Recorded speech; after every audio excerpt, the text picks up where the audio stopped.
पाक युद्ध 1971 के स्वर्णिम वर्ष में लखनऊ सैन्य साहित्य सम्मेलन और मुख्यालय सेंट्रल कमांड के तत्वावधान में आयोजित किस्सा गोई में आप सभी का हार्दिक स्वागत है। भारत और पाकिस्तान के बीच 1971 का युद्ध मानव त्रासदी के कारण उत्पन्न हालातों के चलते लड़ा गया था। ये एक ऐसा निर्णायक युद्ध था जिसके फलस्वरूप मात्र 14 दिनों में पूर्वी पाकिस्तान की मानवीय समस्या का न केवल पटाक्षेप हुआ बल्कि बांग्लादेश नामक एक नए और स्वतंत्र राष्ट्र का भी जन्म हुआ।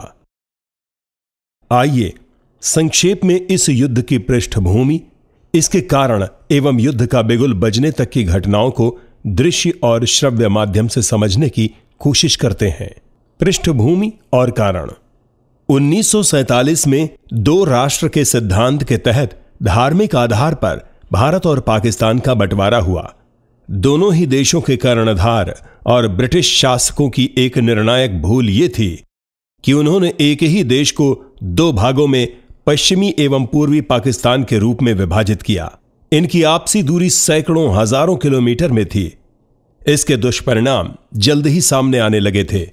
जाति एवं भाषाई भेदभाव शुरू से ही दिखने लगा था। पूर्वी पाकिस्तान के बंगाली मुस्लिमों की आबादी बहुल इस भूभाग पर पश्चिमी पाकिस्तान अपना दबदबा बनाए रखता था।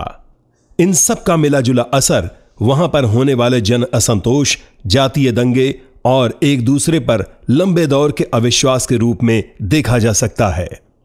इन्हीं कारणों से पाकिस्तान के राष्ट्रपति अयूब खान को इस्तीफा देना पड़ा और जनरल याहिया खान पाकिस्तान के राष्ट्रपति बने।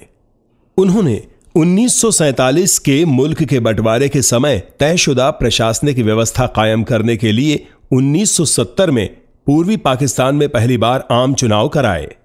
इस चुनाव में बांग्ला भाषी स्थानीय लोगों की आवामी लीग पार्टी को भारी बहुमत प्राप्त हुआ, परंतु इनके नेता शेख मुजीबुर रहमान द्वारा की गई सत्ता के अधिकार की मांग को पश्चिमी पाकिस्तान के हुक्मरानों ने ठुकरा दिया। इन हालातों में शेख मुजीबुर रहमान ने पूरे देश में आम हड़ताल की घोषणा कर दी और वहां के स्थानीय प्रशासन को एक प्रकार से बेअसर कर दिया। पूर्वी पाकिस्तान में जातीय दंगों के साथ हिंसा भी भड़क उठी। इस अव्यवस्था और दंगों का तात्कालिक परिणाम यह हुआ कि पश्चिमी पाकिस्तान ने पूर्वी पाकिस्तान में भारी तादाद में सैन्य साजो सामान और सैनिक पहुंचाने शुरू कर दिए। हालात इस कदर बेकाबू होते गए कि मार्च 1971 में पूर्वी पाकिस्तान में कर्फ्यू घोषित कर दिया गया और बड़े पैमाने पर शेख मुजीबुर रहमान समेत उनके समर्थकों की गिरफ्तारियां शुरू कर दी गईं। इसी अशांत वातावरण और अव्यवस्था के माहौल में 26 मार्च 1971 को आवामी लीग द्वारा एक स्वतंत्र राष्ट्र बांग्लादेश की स्थापना की घोषणा कर दी गई। यही वो दिन था जब पाकिस्तान आधे भूभाग में सिमट सा गया था। अप्रैल 1971 में ही इस अंतरिम अस्थायी बांग्लादेश सरकार ने पूर्वी पाकिस्तान में एक औपचारिक सैन्य नेतृत्व का गठन किया, जिसकी अगुवाई जनरल उस्मानी कर रहे थे। पाकिस्तानी सेना के विरुद्ध सशस्त्र संघर्ष करने के लिए उन्होंने मुक्ति वाहिनी नामक संगठन खड़ा किया। यह छापामार युद्ध करने वाली गुरिल्ला फोर्स थी, जिसमें बांग्लादेश की विद्रोही सेना, पैरामिलिट्री और पुलिस बल के लोग शामिल थे। इन्होंने छापामार युद्ध की टेक्निक अपनाकर बंगाली भाषा वाले सुदूर ग्रामीण क्षेत्रों के एक बड़े हिस्से पर अपना वर्चस्व कायम कर लिया। पूर्वी पाकिस्तान में रेल व्यवस्था मुक्ति वाहिनी पूरी तरह बंद कराने में सफल रही। इनको प्रशिक्षण और लड़ाई के हथियारों की कमी भारतीय सेना द्वारा पूरी की गई। दिसंबर 1971 के 14 दिनों की लड़ाई में भारतीय सेना के अभियान में इन्होंने उल्लेखनीय योगदान दिया। इस दौरान पाक सेना द्वारा आंतरिक व्यवस्था कायम करने के नाम पर ऑपरेशन सर्चलाइट और बासिल चलाया गया और सुनियोजित ढंग से बुद्धिजीवियों और नेताओं को चुन चुनकर मौत के घाट उतार दिया गया। लूट, बलात्कार और जनसंहार की हृदय विदारक घटनाएं मानवीय संवेदनाओं की सारी हदें पार कर गईं। आतंक और अत्याचार से त्रस्त पूर्वी पाकिस्तान की जनता ने पहले छोटे छोटे समूहों में और फिर बड़े समूह में भारतीय सीमा पार कर असम और बंगाल सहित पूर्वी राज्यों में शरण लेना शुरू कर दिया। धीरे धीरे इनकी संख्या 1 करोड़ तक जा पहुंची। ये एक ऐसी मानव त्रासदी थी जिससे मुंह मोड़ना भारत के लिए संभव नहीं था। वैश्विक समुदाय का ध्यान खींचने के लिए तत्कालीन प्रधानमंत्री श्रीमती इंदिरा गांधी ने कई बड़े देशों की यात्रा की और उन्हें पूर्वी पाकिस्तान के दिन ब दिन बिगड़ते हालातों के बारे में बताया। संयुक्त राष्ट्र ने पूर्वी पाकिस्तान में मानवाधिकारों के हनन की निंदा की। दूसरी ओर अमेरिकी राष्ट्रपति निक्सन ने इसे पाकिस्तान का अंदरूनी मसला बताया। ब्रिटेन भी अमेरिका का मूक सहयोगी ही बना रहा और फ्रांस ने नाटो संधि वाले देश का धर्म निभाते हुए संयुक्त राष्ट्र का समर्थन किया। दक्षिण पूर्व एशिया में चीन पाकिस्तान का समर्थक बना रहा।